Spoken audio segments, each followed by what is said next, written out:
Hello and welcome to Decorating Pages podcast. I am your host, Kim Wannop. How's it going? It's March, long March, and those clocks went back, lost an hour. I guess they sprung forward. Lost an hour, people. I'm feeling it. But I am feeling love from all of the feedback from the live carpet that I did for the ADG Awards. And thank you so much. If you participated in any comments, if you've emailed me, if you enjoyed it, if you can still watch it, it's still on YouTube if you still want to catch it. I've been putting out clips all week also, and the full interview is last week's episode, and then the subscription episode that was released last week is additional Winner Circle interviews. So I thank you so much for all the feedback on that. I appreciate it. And it's encouraging. And so I thought, what the hell? The Oscars are this week. Why not have a watch party with people? I mean, I swear, I think in my lifetime, I have missed the Oscars twice. Once I was in another country and had to live feed it from the internet. And another time, my family forgot what day it was, obviously, and got tickets to The Lion King. So I was kind of checking that on my phone too, and then listened to it in the car on the way home. That's the dork I am. But I love the Oscars. I've said it many times. I know it's stupid, but it means something to me. It's the awards. It's the premiere awards. It has always been the height of the award season. Now the ending of the award season. And I thought, why not? I've watched it with my family. I've watched it alone. I've been to Oscar parties. I've watched it one-on-one with friends. Why not watch it with you? So I'm going to try. I am going to do a live feed on YouTube from 5 p.m. till whenever it ends. And jump on, leave some comments. We can talk. I might try to get a guest on. Now, here's the big caveat. Here's the big thing. I am actually not sure if I can stream something that's live on TV. So I'm still working that out. But if not, maybe it's just a comment room. I don't know. Let's see how it goes. It's going to be great. But to prepare for this, I am giving you, you can download anywhere the scorecards, the Oscar scorecards with, I think, the 18, I think it's, or 20, or no, I think it's 20, no, I don't know, 15, categories. But I have made up an additional 10 categories that are design forward and fun. So you can download that for free at decoratingpagespodcast.com. There is a button right top of the page that says Oscar scorecard.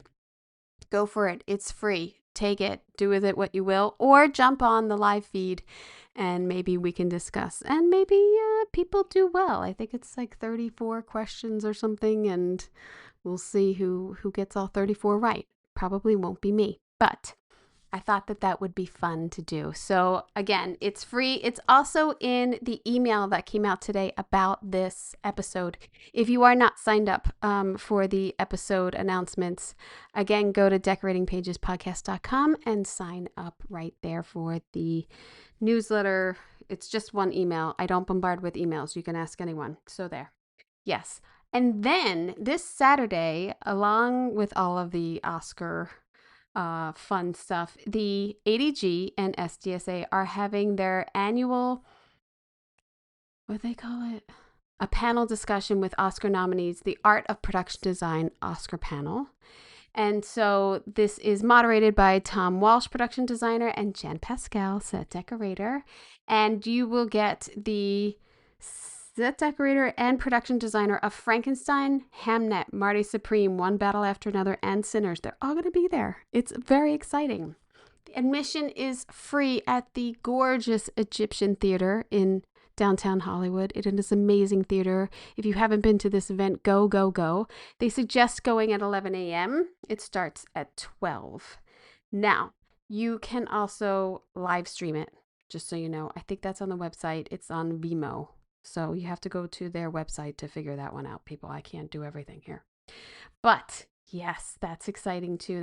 Obviously, it's a great panel. I've talked to many of them. It's an amazing things. And if you want to catch up on any, I have the Sinners Frankenstein and Hamnet teams in previous episodes. So I'm excited because, number one, this episode with Sara K White is really good. Let's just put that out there. That's coming at you. And I finally finished the book I've been reading for months, Designing Movies, Portrait of a Hollywood Artist by Richard Silbert and Sylvia Townsend. Now, it's not a very big book, but it is taking me so long because I wanted to absorb everything that he said. I wanted to read every word and really take it all in. So I only did it when I had full focus, which is not often. I mean, I really don't. I multitask constantly. So that's why it took me so long. But also in this time, I had also put together another production design course about him and his brother, Paul and Richard Silbert, which production designers who truly shaped the look and feel of American cinema in the second half of the 20th century.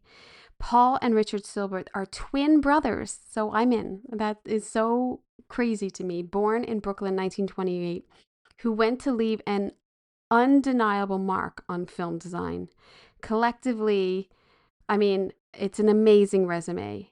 Now, Paul did The Wrong Man in 56 and then One Flew Over the Cuckoo's Nest, Heaven Can Wait, Kramer versus Kramer, Blowout, Ishtar. I mean, it's just a crazy amount of things. But Richard, who the book is about, he started to write his memoirs and then he died. So to me, he did Dick Tracy, and that is one of the films that made me want to get into this business. So Chinatown, Who's Afraid of Virginia Woolf, The Graduate, Reds, Cotton Club. I mean, his resume and the directors that he worked with it's an amazing career. So I have a film study eventually coming out of the two of them, and I had a very hard time with with actually the Dick Tracy chapters, kind of heartbreaking for me because I've built it up so much, and finding out he really didn't even want to do the design like that, it was really heartbreaking. And he didn't want to share credit with the set decorator because when he won the Oscar for it, because he didn't feel that Rick Simpson there was enough decor in it, which really breaks my heart and really was a hard read, that chapter. But the last chapter, which is written by his wife at the time, about when he dies and everything, I cried. I cried and cried. So it's a really good book. Again, it's called Designing Movies, Portrait of a Hollywood Artist. Richard Silbert's career by him. It was finished by an author and his daughter, I believe, after he died. But it's fantastic. I got it on Amazon, so please check it out. It's wonderful. So what Wannop is watching? Well, I went to the movies today and I saw The Bride. Production designer Karen Murphy and set decorator, one of my favorites, Rena D'Angelo, did an amazing job on this period piece. It's Chicago and New York, 1920s, and Frankenstein. Again, we're in Frankenstein land, and this a bit of steampunk, but like very detailed, like Art Deco, and really just a great locations and a great dress. Now the movie, I know it bombed this weekend apparently, like it did not do well, which is crazy to me because I feel like Jessie Buckley has such a big wave going that people didn't want to see it. And I don't really think people really pay attention to critics anymore. Sorry. I don't know why I'm giving my opinion, but I'm not trying to critique it. I'm just trying to let you know, design-wise, it's great. But it did. I'm going to critique it. But I don't think it knew what it wanted to be. I think it was like kind of had some campy scenes, and then they were dancing and like this dream sequence. So there was a lot of close-ups in the beginning, and I want to keep it wide. So I would say you should see it, but I have to be honest.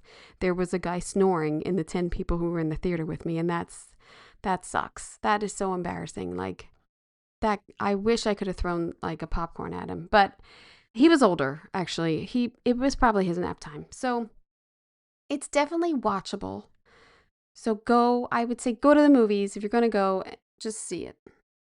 It's watchable. It's good. It's good enough. I love Christian Bale. I love, love, love him. He did a great job. I think the makeup actually for him might be a little better than Frankenstein. I don't know. Just the way that it's very realistic. His like stitches and the metal stitches are like, it's very realistic. So that's where it's worth checking out, definitely. Now, in this movie, you have 25 to 30 minutes of previews. And so there were a couple previews that caught my eye. Michael, which I don't know how I feel about it because he is allegedly a child molester, but I love his music. So it's a seesaw. The Mummy, which at first I was like, oh my God, this premise is absolutely terrifying. And then it went super like horror film, and I was like, oh, I'm not gonna watch this anyway. And then it was like The Mummy. I don't know, maybe I will watch it, but it's about a kid mummy, so I don't know. I might be out on that one. The Odyssey, Christopher Nolan's The Odyssey was a preview, and that looks amazing. Gotta see that.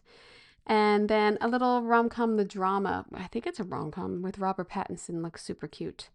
And also this movie, They Will Kill You, which starring Patricia Arquette, which I forgot to look up who the designer was, but it's all about a hotel. Like they just trap someone in a hotel and try to kill them. Again, killing. So that kind of looks interesting, but also went to see Hoppers this weekend with my kids and they loved it and it was super cute. Bravo to Pixar, another super cute film. I am watching, I got an afternoon to myself this weekend. I know, shocking. And I watched 6 episodes of Love Story. I just binged it. Fuck it, I'm doing it. And so I put that on. Couldn't take my eyes off of it because it's kind of like we all know the story and you lived through it. And the fashion and the music set adrift on memory bliss at the end of, I think, episode 1. I was like, I gotta go. I gotta watch the next one. I gotta watch all the credits. I love the song. I love it all the time. I haven't forgotten about it. I play it all the time. But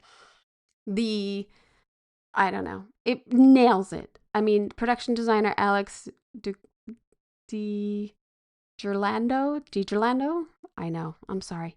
And then set decorator Lydia Marks, who is a friend, just nailed it. The Calvin Klein offices, her little tiny apartment, all of the Kennedy, Jackie Onassis's apartment, and Hyannisport. You're there. It's fantastic. The decor is fantastic. So if you're looking for something beautiful to watch, Love Story is there. And I'm looking forward to the last 2 episodes. I think there's only 8. So yeah. That's been my week. I did a lot this week. Did a lot. So let's get to this fantastic episode, shall we? Today's episode, really, if you love spy shows, this is it. If you haven't watched it yet, now I've typed this show. I've told you to watch it. Ponies on Peacock. Ponies on Peacock. Get watching it. Production designer Sara K White. And yes, she has been Emmy-nominated for The Flight Attendant. We sat down and we talked about the very real challenges of building 1970s American embassy inside Soviet Moscow while shooting in Budapest and making it feel seamless. And the design stories of the CIA bubble room that she designed, I was like, it's really like a fishbowl room. You got to check it out. It feels like a sci-fi sound booth or something. It's a very female-forward Soviet story, which I liked. They have a great little beauty parlor in there, a beauty parlor moment that is fantastic. And what else? Oh, this surveillance room we talked about where they had to find 70 matching period TVs, which took months for set decorator Penny Luter and her team to find. So that's crazy. There are some beautiful ceilings. I just have to say beautiful ceilings in their locations and their builds. Pay attention to that when you watch it. And yeah, That's what I grilled her on. I grilled her on all that. So all of these answers are right here in this interview. She was a delight to speak to, and as I say in this opening, I feel like I've heard her name for years. So I hope you enjoy. I feel like I've seen your name for years. I think that K really stands out to me because I'm Kim. Thank you. Yes. That is why she's there. Yes. It's working hard for me. So. Is it Catherine? What is it? It's Kristen. Kristen. Oh, beautiful. Sarah, beautiful.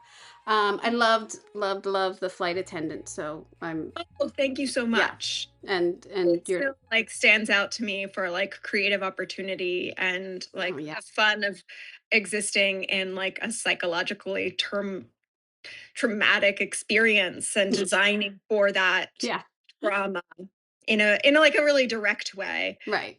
Was a really special experience. It only did 2 seasons, right? It did 2.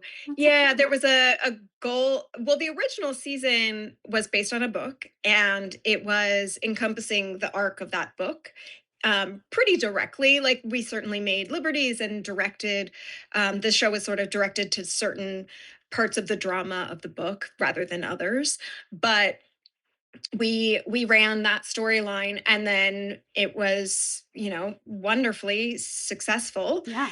And excited a lot of people, so they're like, okay, we're gonna expand that. And the second season, I think it didn't go quite as well as they were hoping. As far as like then green lighting a third season, there was a loose goal to maybe do 3, but it's hard when you're working from source material and then that sort of material becomes exhausted, for lack of a better word. And even like there were so many amazing and talented writers that were on that show, but you're trying to create something that has had a bit of a termination point already. Right. And it, like, I'm sure you've seen plenty of movies where you're like, okay, that's the end, and then it keeps and then it keeps going. Like, okay, I guess we're doing this. Like, same thing with some season 2s that I think they're trying to keep going when like. And that was Peacock too, right? No, that was HBO Max. Oh, that was HBO. Oh, right. Yeah. Nice. Yeah, this is my first foray into Peacock. So nice. I have done I haven't done period Moscow. Well, I guess a little bit, but it it sort of lives in its own time capsule.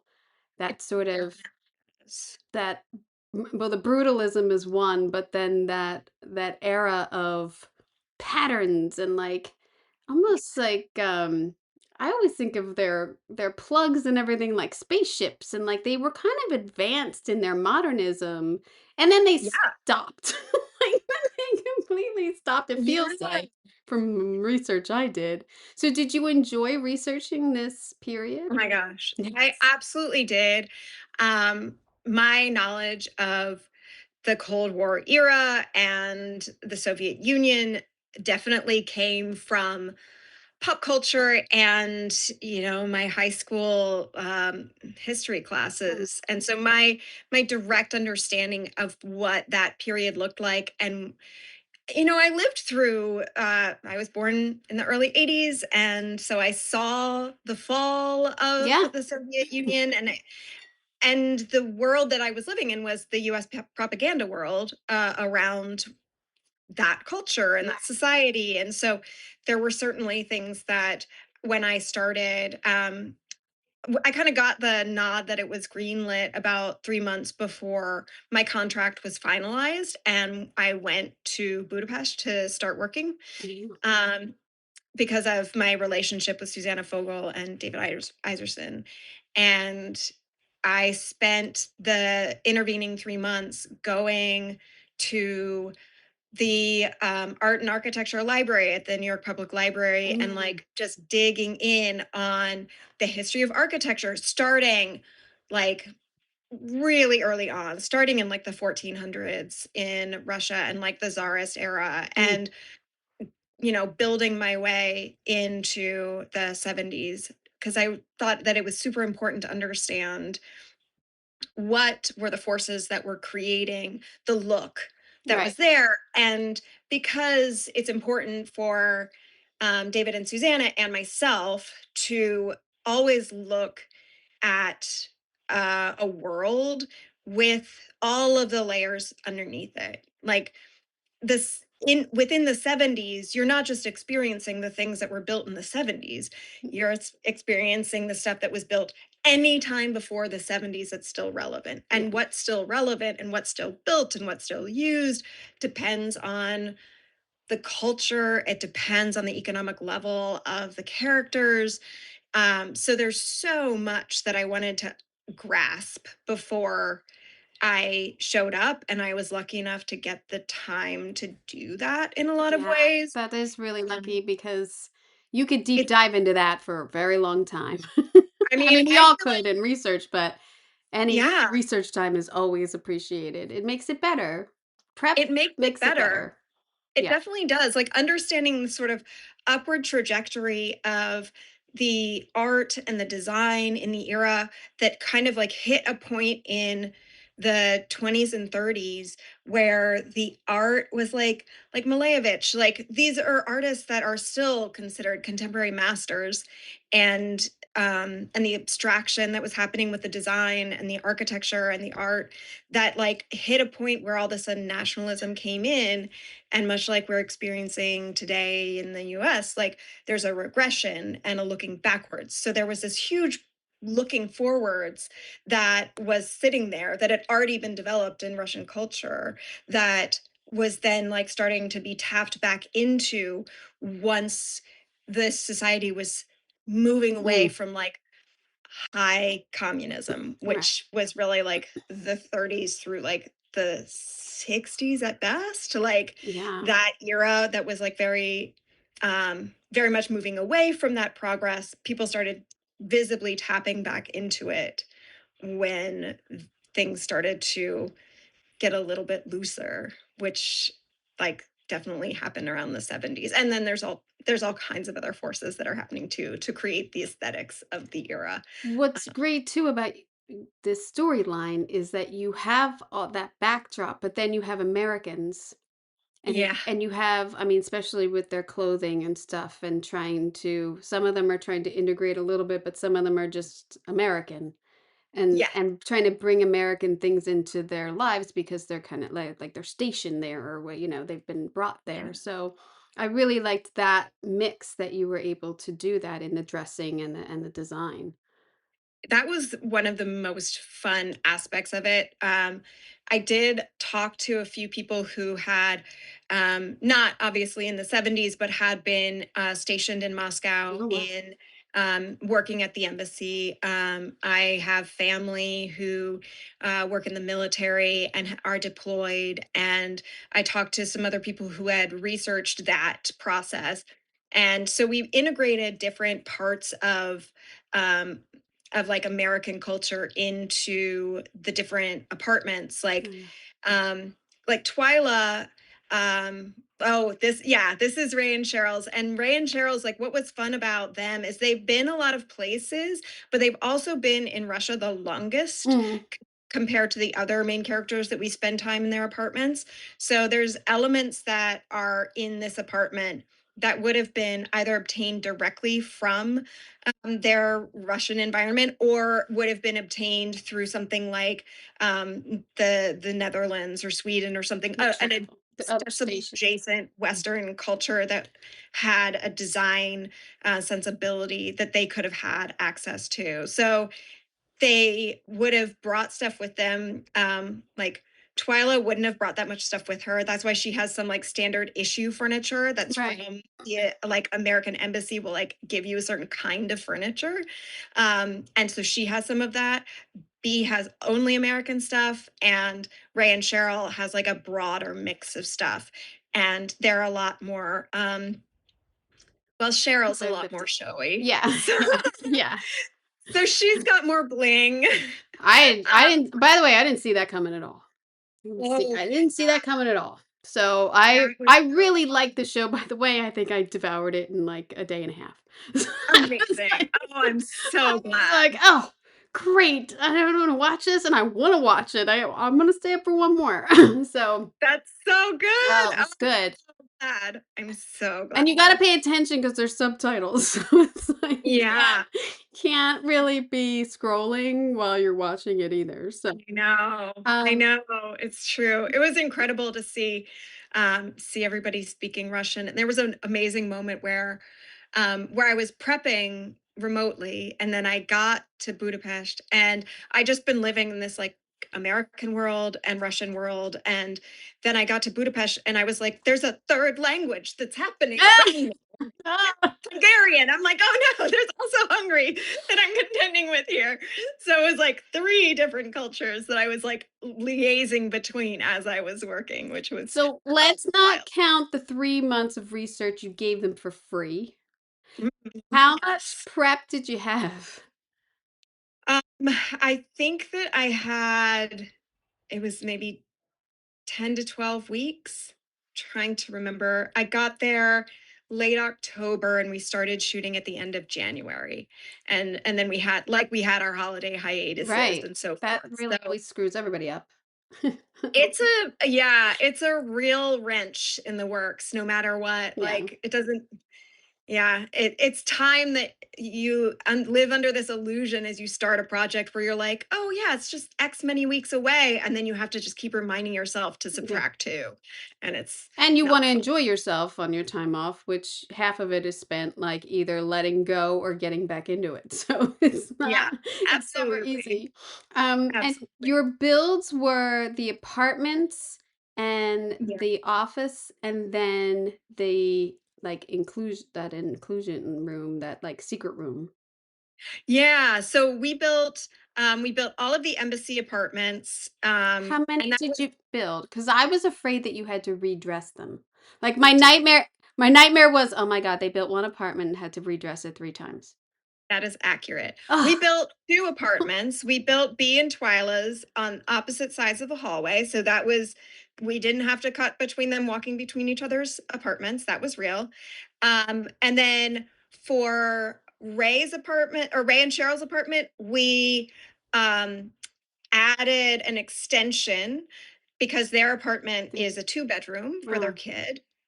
Added an extension to B's apartment and redressed it. So we had to re-wallpaper. We yeah. added the mirror, took the mirror away, added the mirror, took the mirror away.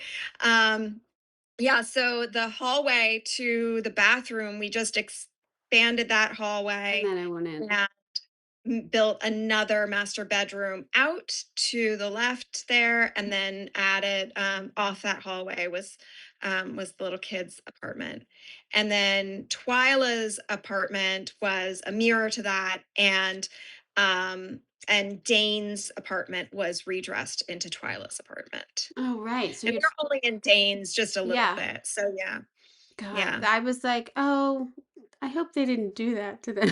Like, you know what I mean? Like, I'm like, I hope they yeah. didn't do that." But how many did you have a lot of stage space? I mean, what were your stages like in Budapest? I mean, I've We it's funny, we were actually at it's called Stern, the stages. They're about a half hour outside of Budapest, mm, and it's an old communist thread factory. oh, And the warehouses that were built for the thread factory have been repurposed into stages. So that was a really kind of wild experience to yeah. be in an environment that was a communist factory Yeah. because much like I don't know how much everybody understands the way that the work culture was supported in communism, but it's like factory towns in earlier America. So any factory also Yep. had Everybody lived a there. school, Yeah. also had a cinema. So all of that stuff was there at our offices, which was funny or visibly accessible Oh, if it wasn't wow. like petitioned off. So yeah. Um, Well, but we didn't have a lot of stage space. We had to be extremely economical. All of our sets were, envisioned as more expansive sets that we then like became really nimble with our builds in order to fit them. We fit. in one of the warehouses were all these apartments. In another warehouse were all of the offices. So the main office for the US Embassy, as well as the CIA office with the bubble. Yeah, Um, the bubble's and great. thank The you bubble is so so much. fantastic. It was Thank like, "Oh, wait, have they time traveled?" It's like, "Where are they? Where are they?" It was great. It was like a total surprise because it's just a designed space, like, it doesn't look like anything else, which is so perfect because you're just taken out of it, and you really believe they're in, like, a quiet room. It's great. Oh, I'm so glad. Ugh, It was a really interesting challenge. There were definitely some plans that I had originally that involved being like building everything up on a platform and having the bubble be sort of like in this like moat and more like having a moat around it, mm, and we didn't have the ability to build a platform, up for the entire stage set.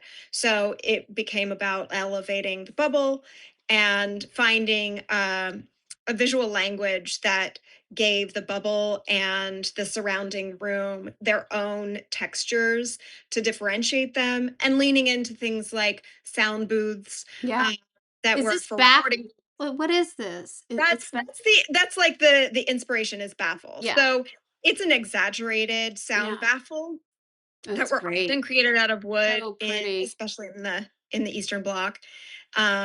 And I mean, we only built the pyramidic sound baffles on the floor are made out of wood, and then in order to get the crew around them, we built these we had these pieces of plywood that we put protection on underneath, like carpet on underneath, so we'd lay those down, and they dispersed the weight enough that people could move around on them. But the weight of all of that, it wouldn't hang on the walls. Oh, We needed wow. to fly the walls as well. Right. So we had to build all of those out of foam, like a hard acoustical foam that we then like plastered and sceniced in order to match the floor. And I mean, they look incredible. Yeah. The scenic work that they did in order to make these like nicely sharp edges Yeah. was really like that was so important to me, that it feels a little like knife-like, a Yes. little dangerous, but still really feel like it's wood. And the integrated lighting that you have is so delicate and so, like, sinister. It's really good. It's Thank good. you. No, I love it. I love it. And Yeah. and also sorry, I should say that they really pop in there. Like, they look out of place in there, whereas the guys in the suits and everything, but I noticed that too of, like, they don't look like they should be in there. You know what I mean? Like, Yeah. it's like but it's such a Yeah, they great definitely space. feel like, they feel, especially on the first few Yeah, times they're in there, yeah, the color palette's very different for them, and that just the textures yeah. of what they're wearing, like there's certainly some amazing and bold ties that the Yeah, guys are wearing, thick but the tie. suits, there's a lot of brown, there's a Yeah, lot of warm tones in those suits, and so they really like match. But yeah. yeah. Let's talk about The Office and your color palette because it's so great. It's like So oranges and this like a darker minty, not quite mint, yeah. right? Am I correct? Is that real? Yeah, like the carpet is sort of this tealy tone, like greeny teal tone, and the walls are a little bit more like avocado-y, like a Mm, lighter 70s avocado. Um, but there is like, yeah, it's like leaning a little bit brighter. Like I didn't want to go into the more yellowed tones right. that one like there's certainly like both sides of that color spectrum were realistic to the 70s. That's there's bright bold yellow, and then there's like the mustard yellows. Like the colors were a lot more expansive than sometimes I think we realize when we look back on the 70s, Yeah, but the palette was pretty wide ranging. It was just always true that there was color, yeah. you know? Yeah. like nobody's getting very neutral. So that was always really exciting to play with. But Did then bringing in the marble tones, yeah. the marble tones on the column, that was all inspired by Budapest Hmm. and the marble that was available to us when we were in buildings that we were scouting for Russian spaces. Hmm. We were seeing this stone that was a locally available stone in Budapest, but also in that general region. So it was accurate as well to the region. And we just sort of like, well, this is now like one, it's accurate, but also like we can lean into this idea as being something that is Soviet and defines Soviet space. And Right. like, this is an American office in a Soviet building. And so here's these Soviet columns that are like punching through and interrupting the way Yeah. the office would otherwise lay out. Well, it's definitely not like Americanized in any sort of like red, white, and blue. I mean, you have a flag, but there's no even I felt to the artwork, except for that one piece in the guy's office, which we're focused on because it's a plot point, but Yeah. it's not like big. Like it's Yeah. minimal. It's very restrained in how the art is placed and everything. So it's I guess not to be boisterous that you're American while you're there? Is that the is would that be the reason? Yeah. Or is And it I feel like it was definitely inspired by some photos that we got Yeah. of the actual US embassy from, I think the photos were actually from like 82, but they were, generally accurate. A lot of them had been hanging since the 70s and that Right. was very clear. Um but you know when you're in a space and you're existing around like everybody who is really working there, that people were interacting with, the support staff was often Russian, like the cleaners and so forth. Those were often Russian Soviets, but everyone else was American. And so like banging the horn or banging the drum, tooting the horn of Right. being American, it wasn't needed. Everybody felt fairly secure about that. So there are elements where like if you do see a photograph on a wall and it's of a landscape, it's America. Of a monument, it's America. But they're all speaking English, and that is also America. Like they're on an island of America in Russia, and so them reminding each other about it, they don't have to be reminded when they're there because they're going to leave the office and be confronted with Right. not America. So Did yeah, do you know did so I was looking up your decorator's name. I've it's Penny? Penny? Pawnee letter. Connie Letter. Yeah, Who I think did an amazing job. I mean, even incredible. I mean, is it hard to source this period there or is it abundant? That's what If I'm you're wondering. trying to source the Soviet side of it, Yeah. you have your pick of the litter Okay. for sure. That was an incredible experience. Being able to go to some flea markets with Pani and her team and just the things that they were able to easily acquire and bring in. There's still plenty of people who were just starting to purge, their grandparents had just passed away and they decorated their apartments in the 70s. So those kinds of furnishings were super available to us, but finding anything that was American, not Right. easy. Like every desk and all of the cabinets that you see in this picture, my set decked apartments construction team built them all. So Built the they're desks? yeah, those Oh, are wow. all custom built desks. Oh, wow. I thought she got them and then maybe you powder coated that like you that's crazy. No. We had to build them because we couldn't find them at quantity and we didn't have the time or the money to ship them from the States. And even finding them at quantity in the States, Yeah. it would have required That's taking a them lot of apart, money in shipping. painting. That's a lot. Yes. A lot, a lot. Things like the phones and the typewriters, a lot of that stuff we did ship in from prop houses in London, Mm. but the larger furnishing pieces, a lot of them we made. Yeah, Did you know your crew before you got there? I did not. Did not. I had a couple production design friends of mine, um, Amy Williams had worked there on a feature film previously and worked with Pani and had told me what an incredible talent she was. So, right, like when things were starting to get greenlit 3 months out from us going, I reached out to her and I was like, hey, let's chat. I'm Yeah. coming. I don't know if you have another job, but if you don't, I would love to talk to you. And she was like considering another project, but we hit it off super well. Oh, awesome. Yeah, our visions of what design and decoration look like and the integration between the two were very much the same. Like this is my design. This is great. Doing this floor plan was so much fun Yeah. for me. Yeah. Like finding the way to work with our exterior building that had this beautiful curve shape in it and finding where we could like create something dynamic with this existing exterior was really really fun, but then having the layering of life inside Yeah. it was something that was Connie and I both felt the same way, where the idea of history, personal history, and just like the life layer, the texture, telling the story of each character through what they have on their desk Yeah. was super important for Yeah. both of us. So it Yeah. worked A out. desk dress, I mean, I would say the 70s is prime desk dressing character. Now it's really hard. It It's is. it's really hard because there's really hardly any paperwork or like even pen cups at this point. Nobody. No.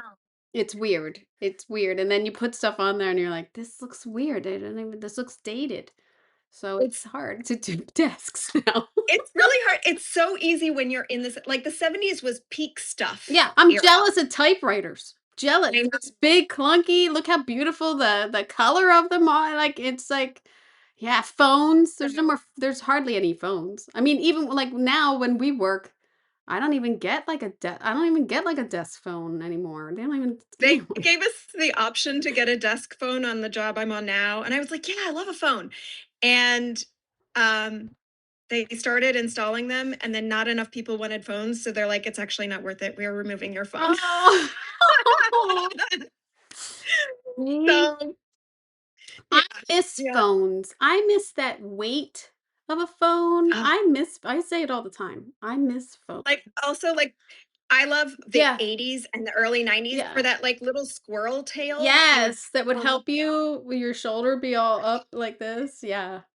Yeah. so Or the good. phone cord, look how it was restricted. You only had a cord. That's how far you could No. go. But watching someone walk around on a long stretched phone cord, like the Yeah. blocking of Yeah. an actor on a phone with a cord is so much fun. They're integrating it into their Yeah. movements. They got to go under it. They got to like, they're twisted up in it. It's just such a wonderful, um, tactile living Yeah. experience in a way that like everything's digital now. And so I you know. don't have to have a cord. You don't have to engage in the physics of a like tactile Yeah. reality in Yeah. the same way. Whenever But I'm in prop houses and I pass a phone aisle, I do go and like pick one up just to like, there it is. There's the weight of, I don't know. There's something about the weight of it that's like, oh, this was important. Someone was calling you. yeah, I don't take calls at this point. I I'm know, like, "You're calling me? same. What do you want?" Like, what Right. This is a number I don't know. yeah, whoa. Absolutely not gonna No, answer. stranger danger. I'm not I, no I way. know. So, I yeah, know. I always appreciate desk dressings, and it's fun. I mean, that's 70s, 80s. That's key. That's great. It's it's a delight. It's an absolute delight. Yeah. I by the way, I was sent pictures and everything. I had a lot. I took some screenshots, but I guess I'm not allowed to use them. But but Oh no! Oh no! um so if you're wondering why these are selective, these are what I was given, which is great because they're all fantastic. But when you got there, and how many scripts did you have?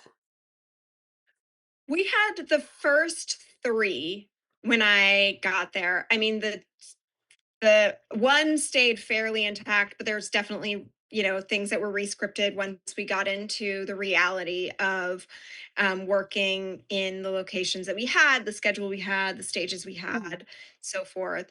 But I had three coming in, and they David and Susanna had been developing this project for at least 5 years. Oh, wow. So they had a really good understanding of what the knock on like storyline elements would be that were coming down the pike to us. So I was able to, a couple weeks into my prep, have a meeting with David and just go over an outline for each of the upcoming episodes Oh, that's good. and determine what we needed to build and what what the character arcs were. Right. Like I was really happy to not be surprised by Cheryl and Yeah. her turncoat nature, Yeah. because I did build in some elements into their apartment that were more Soviet, because Oh, uh, she was more connected she's, to the yeah. Soviets than I think I was she all wanted into to that admit. nanny. I was like, and then I was looking up that actress because I have a very like, if there's an actress and there's like a bit part or actor and there's a bit part, I'm like, well, they're gonna come back. They're gonna be the killer, or they're gonna be like, there's no reason that actor would take this role.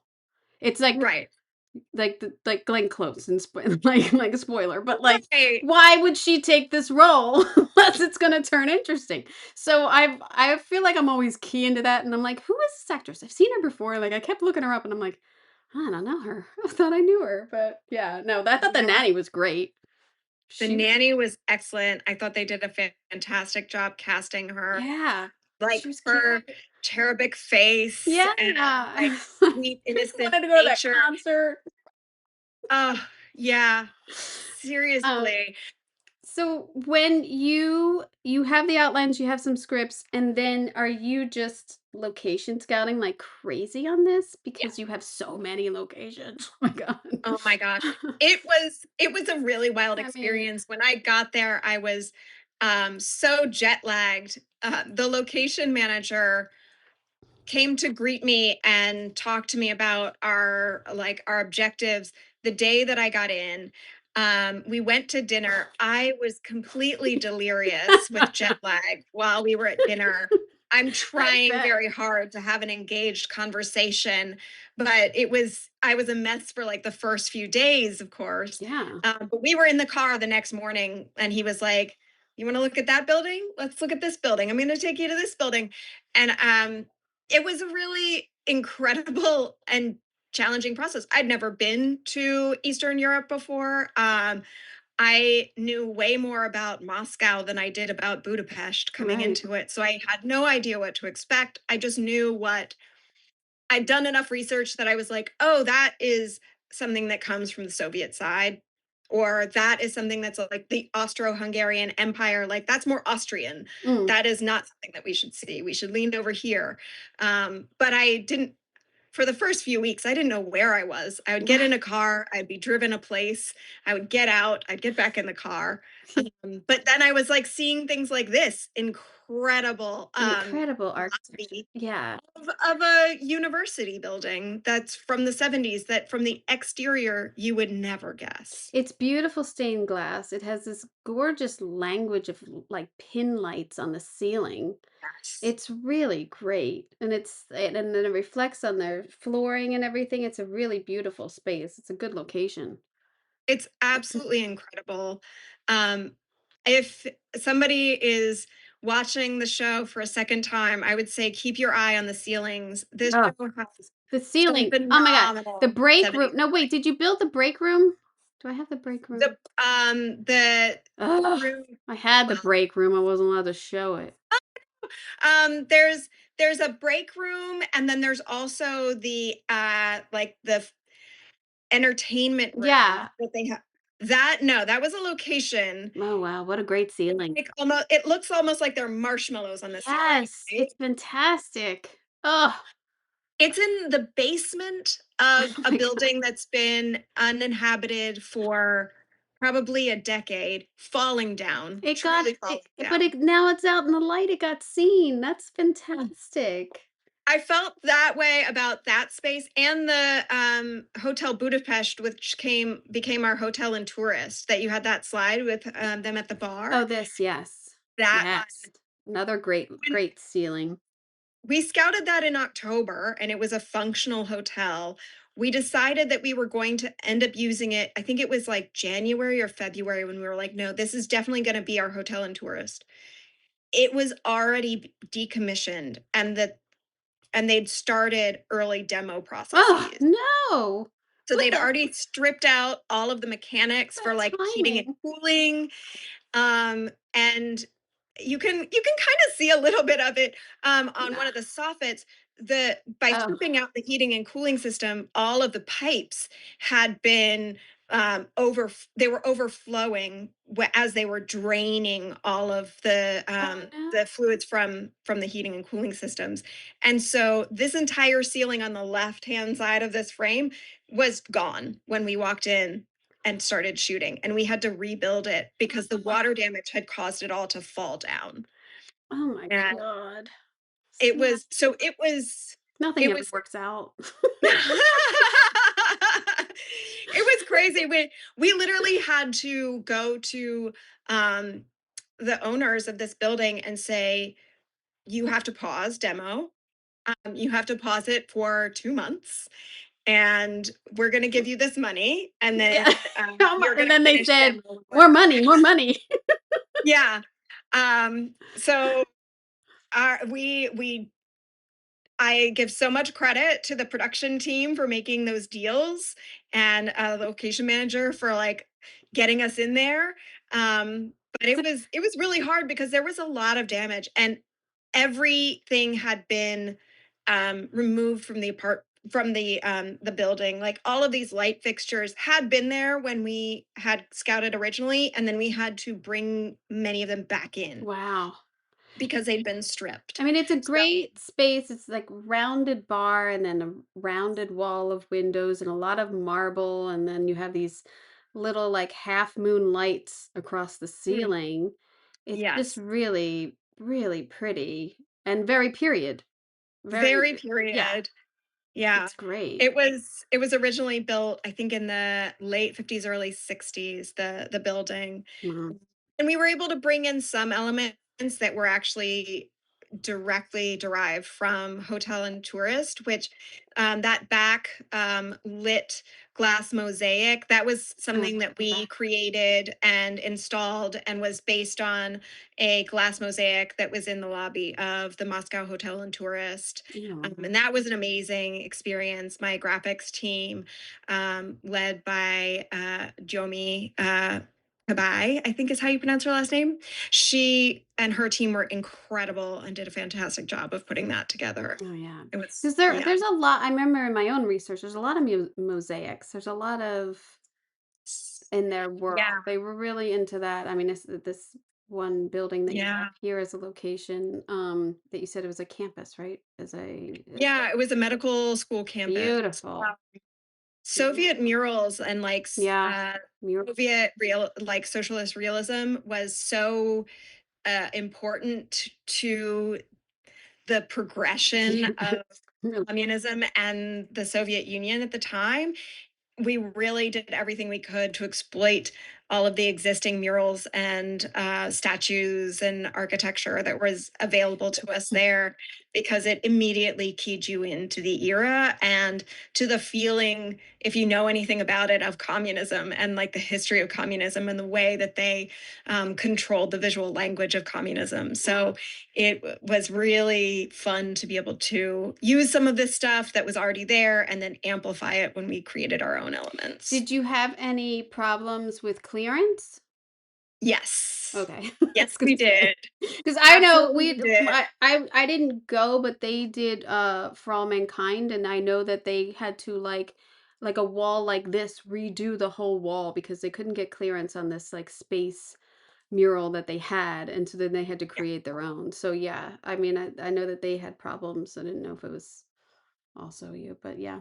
Yeah, that Yeah. sucks. Yeah. It was pretty disappointing. There were times when we'd find a really spectacular mural or mosaic or piece of sculpture, and there there's not a lot of sculptors that were alive at the time, but a lot of their kids are around, and a lot of them were not terribly thrilled with granting us clearance.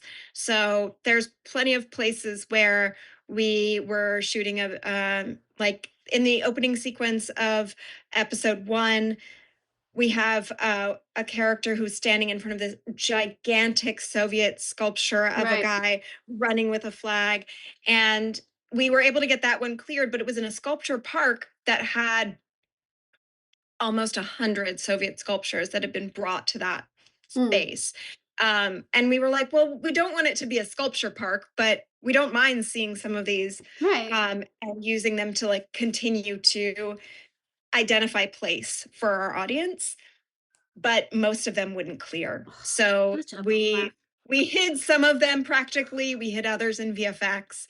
But yeah, it was a disappointment for That's sure. such a bummer. It really Yeah. prohibits our and realism, like Yeah. just the realism of everything and then the cost to reproduce or hide or whatever. Uh Yeah.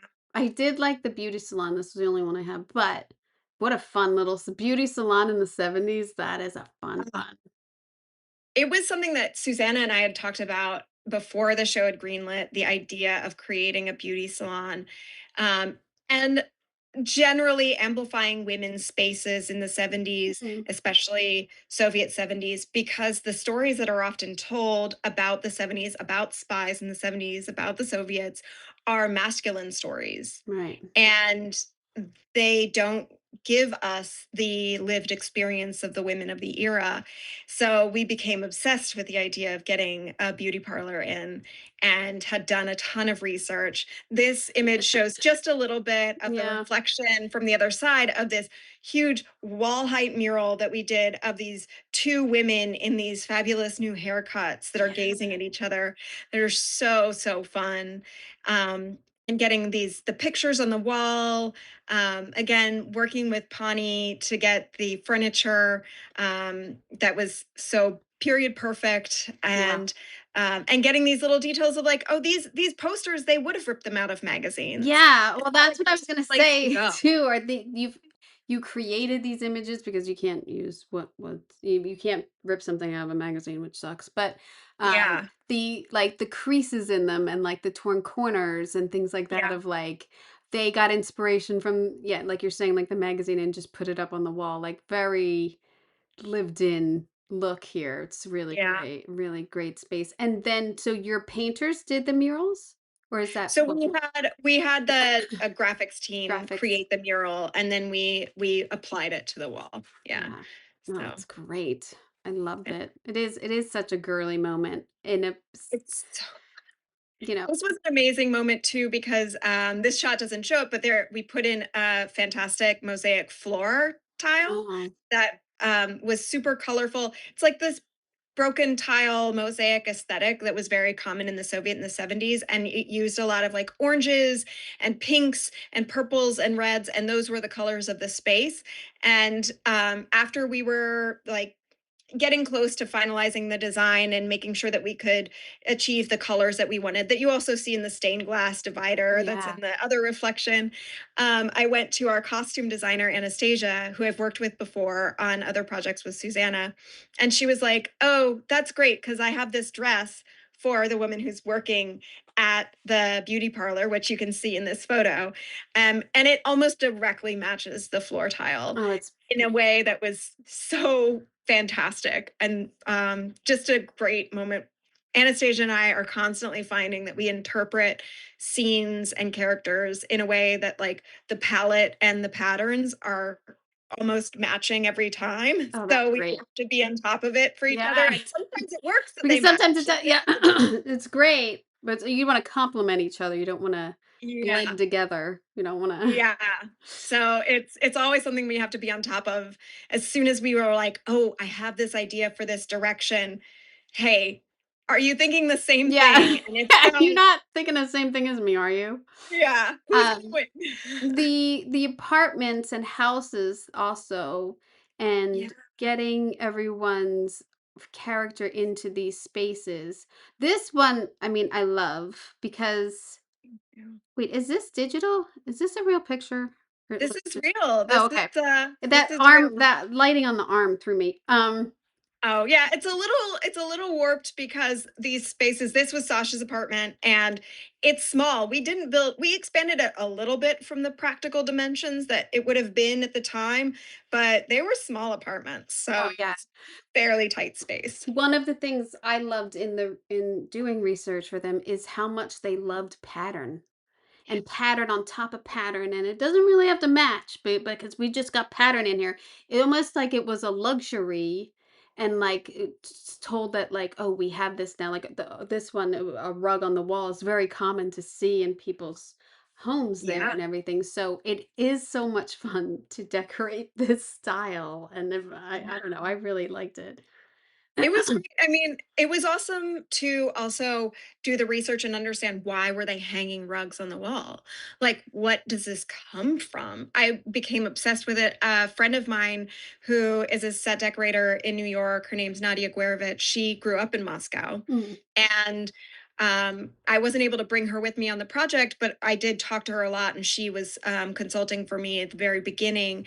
And we talked about the history of especially this kind of apartment. yeah, And a lot of it had to do with the construction style of this apartment building. It's called it's a panel construction. They just cast concrete panels are just made in this regular shape and they're slid into place and they don't have a lot of insulation, right, sound or heat insulation. And so hanging the rugs on the wall, not only were rugs a status symbol because it was like hard to get a big rug, yeah, but they also functionally reduced sound transmission and kept a place warmer. So it was an aesthetic that was born out of a few different places. And like this interest in pattern comes from the historic interest in pattern in folk patterns that were really prominent in the early Russian history, as well as like the Tsarist era when like the florid patterns were really, really just everywhere. And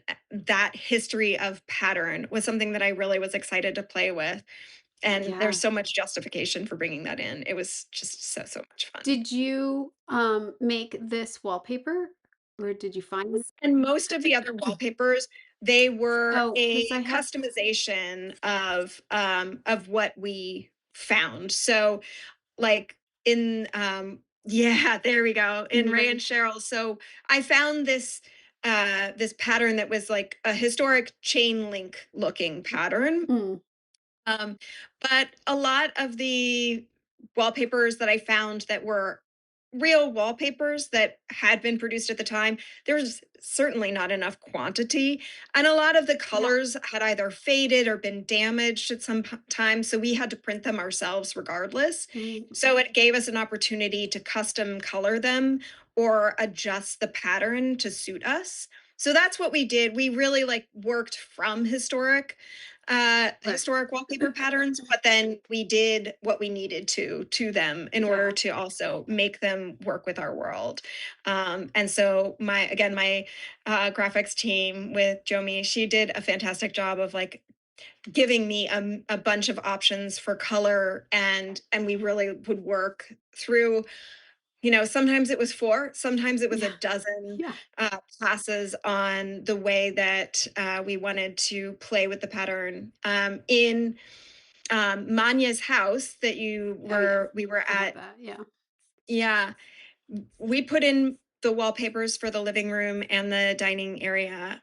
Um, and both of those we custom colored. So they're patterns that exist, but we wildly altered the color palette. mm, And we did a lot of passes to make sure that we were creating something that, especially in the living room, which we spent most of the scene work in, that felt like a more American palette. So this sort of like tealy richness that's on the walls, yeah, the wallpaper in here, that was something that was definitely very American versus Soviet. That kind of color palette wouldn't exist there. And then this sort of like beige tone, it's a beige and also like a mint tone that is underneath on the wallpaper that you see on the right there. mhm. Um, that was again This one? like it was a palette that you wouldn't see in the Soviet Union. So even though this was a house that was in Budapest that we had to Americanized. work. Yeah. Um, that was not the original fireplace. I will tell you that right now. But We that had to looks bring American, that. do you know what I mean? Like, you have to it's a balance. I think it's hard to me because you want her to look it's American, but Right. you don't and she would have, like, the lace curtain or, like, something because you wanna ode to where she came from and everything, but you Yeah. wanna break away from what you've been seeing so that you know that you're in a different space, a different country and everything. Yeah. So, it's And a she great left the balance. Soviet Union under duress, so her connection to the Great history storyline. that Great yeah, storyline for her. Yeah. great storyline. I Yeah. love her arc, and Yeah. what a phenomenal actress. Yes, I love She's her. so much What fun was she to watch. what's the one that she's in that Apple show, I forget. Silo. She's in Oh, Silo. yeah. It's really Yeah. good. Yeah, no, really great, and the scenes between them are very sweet and, um, yeah, it's good. Yeah. Um, It's so good. It's so fun. so when you are location scouting and everything, are the locations far from where your stages were? Um, they depended. That it definitely varied. I think our longest sort of swing from stage to location was probably about an hour. Budapest is a pretty small city. If you come Mhm. from a major American city, you can drive from one edge to the other in about a half hour in Oh, Budapest, which for me was so quaint. Coming right, out of New York, where it can take two right. and a half hours just to cross Manhattan. You're sitting there. So Um, what were your shooting schedules? Are these 10-day episodes? I think that they were closer to 15, but I Mm. have to be honest. We shot them in 2 episode Oh, blocks. you block shot. So yeah, Yeah. it's And I want confusing. to say we were probably close to between 20 and 25 days a block, I think. And did you I have any hiatuses? We did enjoy a few Hungarian There holidays, you go. including the Easter holiday in Budapest. It was celebrated with a 4-day weekend, Nice.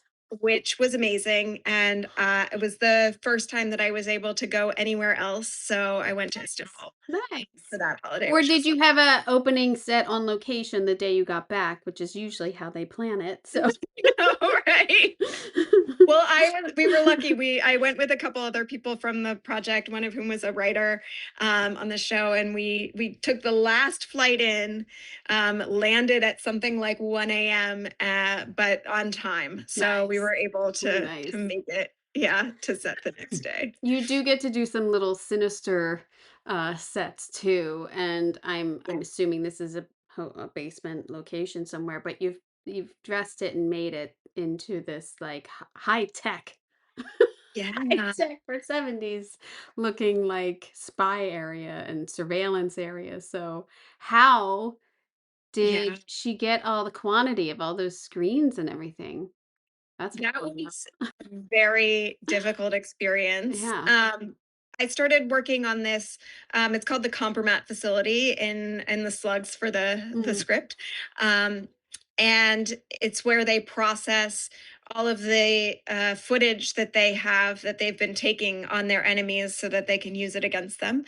And it was this massive maze of tunnels that had been created in the, I want to say, like oh, wow. late 1800s, early 1900s, that had been used for a myriad of purposes, including some areas that were used by the Nazis, which was a dark moment to wander through, but it Well, definitely gave us the sinister feel. yes. But they're these just big, white, empty, vast tunnels. Um, and we were able to find a lot of matching TVs. It took months Yeah. to amass the matching TVs. Benza Horn was my lead assistant set decorator on this set, and he helped to develop these custom desking, uh, like squares, diamonds that we created. Yeah. And as well as all of the shelving and bringing in the TVs. It was a kind of TV that was fairly popular from the 70s, and they produced it in a range of colors. And so we were able to just get all of the TVs, and then we just painted them all a single color in order to get the quantity we need. But I think there was one amazing win where we were getting them in groups of like 3, 7, 10, and then he found one group available from an institution, and I think we got 42 in one fell swoop. Because there's about, I mean, I was just trying to count, like there's at least 60. I mean, if every desk is dressed, like, some are deep, but like there's at least Yeah, 60. It's crazy. yeah, yeah. I think it was we were aiming for 80, and I think we landed somewhere in the low 70s. Oh, wow. But it was an amazing get. Yeah. Yeah. I mean, a quantity of period things is hard anywhere, but I don't know, for me, I'm like, that must have been really hard. Like, I It don't was hard. know. We were definitely nail biting Yeah. as we came down to the end. All of the matching boxes, these were these custom boxes that we'd created with the props department for one of the earlier Wow. episodes, that had this specific latching style that was based on a bullet case. And Oh, we wow. when we realized, oh, we need to have 1,000 of these Yeah. in this storage area, we had this custom printer. So all of these are just hollow cardboard boxes that were in groups of, I think it's like 6 or 8 on a shelf. But our scenic team came in and did a fantastic job creating the look that matched what we'd already developed with the Yeah, props team. So it's really great. I mean, it's a great language on that sidewall there. And then yeah, like these hubs that they're at, which there's like one, two, three, four, yeah, like 6 or 7 of them. That's all constructed by you, like making this, like, because it has a yeah, lighting piece above it and a desk, and it's really cool. yeah. It's cool Yeah, design. thank you. Yeah. It was really fun. I mean, I was so excited to start developing this because I'm like drawing from any other sinister lair I've ever seen in film. And like particularly I was looking a lot at actually Batman. Yeah. Yeah. I hear And you. like some of the looks of the Batcave in different eras. That was really, really informative for this. And it was so fun. It'd been a kind of space that I hadn't done before. So I it was like that really the great. DP got a wet down too. Yeah. Oh yeah. Went down everywhere for sure. Well, I so enjoyed the series. I I hope there's a season 2, and I hope you get to be a part of it. But fantastic work, and just the Thank color you. palette and everything, and just believing of their environments and everything is really great. Really great. Oh, Yeah. thank you so Sounds like a much. fun one. Sounds like you had fun. Yeah, it was a lot. It was a lot, but it Yeah, was this is a also lot, really but you exciting. block all that out, Sarah. You Yeah, block all that out. It was the fun. rose-colored glasses have really come on lately. On So every job, but yeah. but also it's beautiful looking. I mean, your DP and everything, and like if they're color time, whatever, it's really Yeah, beautiful to look at and everything. And those 2 actresses really did a fantastic job. I thought also the 2 leads. So yeah, great story, yeah. just fun. It's fun, Just so much fun. and So it's much fun. like it's not like there's a lot of cursing and nudity. There's a lot going on in there. I was surprised for Peacock. I was like, "Oh, look at you, F Oh words yeah. and Oh boobs yeah. hanging out." Like, Whenever that would happen when we were like reading a new episode or like talking about, yeah, like we're walking through the bathhouse and like, yeah, yeah, we're seeing naked people. We're naked, prestige TV guys. That's what you yeah, do. That's what you do. naked Yeah. dudes even. Yeah. Yeah, Naked dudes. yeah.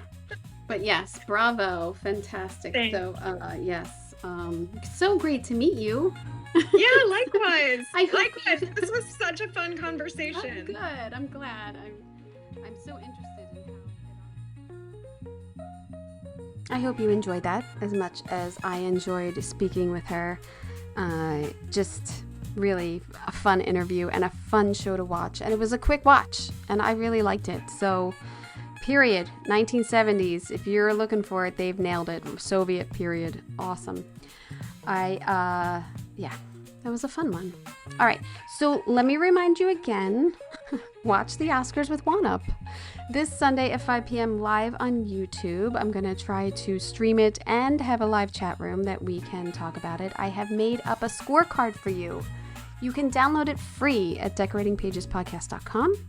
It's right there, or you can go into the shop. It's in there too. It's all free. Go for it. It's also a link in this week's email, or today's email that came out about this episode. So, we'll talk production design, best dress, the wins, the weird moments. I hope nobody gets slapped. And it'll be fun. It'll be fun and funny. So if you like this episode, please follow, subscribe, and don't miss the deep dives that go on the subscription episodes on Apple and Patreon.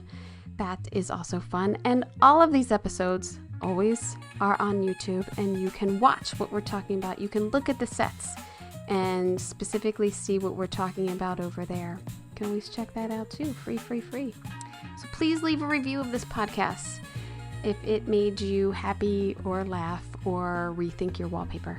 How about that? I hope you got an earful. I'm Kim Wannop with Decorating Pages.